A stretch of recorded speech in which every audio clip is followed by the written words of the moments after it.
Hata huko upande wa kusini tuna pepo kama Sabasaba. Ni wazi pia pepo hizi zimekuwa zikileta madhara makubwa kwa wavuvi wetu na watumiaji wengine wa maji.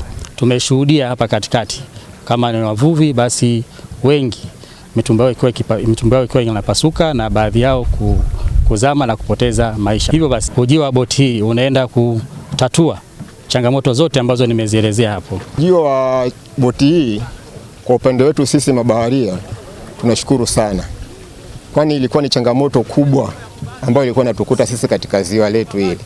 Pale ambapo tunaposafiri na ziwa hili kuchangia ni ndefu, unaweza kujikuta huko labda wima wa kaskazini Kagunga huko au wima wa kusini huko Sibwesa unapata ajali. Kwa hiyo hata kama ukitoa taarifa TASAC kipindi cha nyuma ilikuwa ni vigumu kukufikia, lakini kwa kipindi hichi nadhani itakuwa suluhisho limekwisha. Tulikuwa na uhaba sana wa vyombo kuokolewa, lakini TASAC kuleta chombo hichi kwa niaba kutuokoa tunafurahi sana. Lakini vile vile tulikuwa tuna mambo mengi, mfano for example tulikuwa tunaweza labda wavuvi wetu wanavamiwa labda na wa majambazi kwa ya maji. Kweli serikali inatusaidia vyombo vya polisi vinaenda kuokoa, lakini kwa bado kuna udhaifu wa vyombo ni vichache. Kwa kuwa vyombo tumeongezewa chombo hicho kina spidi kubwa, naona tutakuwa umetuokolea maisha yetu wavuvi pamoja na wavuvi wote kwa pamoja. Boti hili hapa limeshushwa tu Kigoma, lakini litahudumia ukanda wote wa ziwa Tanganyika hadi Katavi, Rukwa, ukanda wote ambao uko Lake Tanganyika. Kwa maana hiyo sasa tuwatake watu wa huduma, wamiliki wa maboti, wamiliki wa vyombo vya uvuvi, mabaharia, pamoja na kuja chombo hiki cha uokozi, bado utaratibu wa kuzingatia sheria utaendelea kutekelezwa.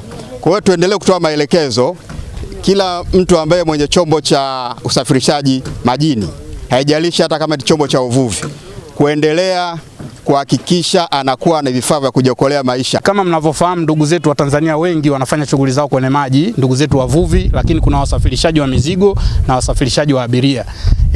Wanapopata dharura ya aina yoyote, sasa chombo hichi kitakuwa kinakwenda kutoa huduma hiyo. Na hichi ni kilio cha muda mrefu, wananchi walikuwa wanaomba huduma hii wafikie.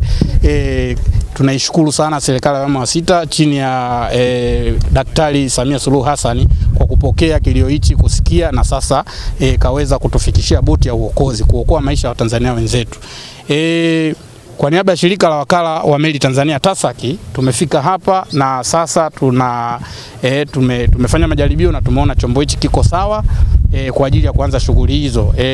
Ndugu zetu wavuvi mmefikiwa. Ndugu zetu wavuvi sasa mtakuwa mnaokolewa.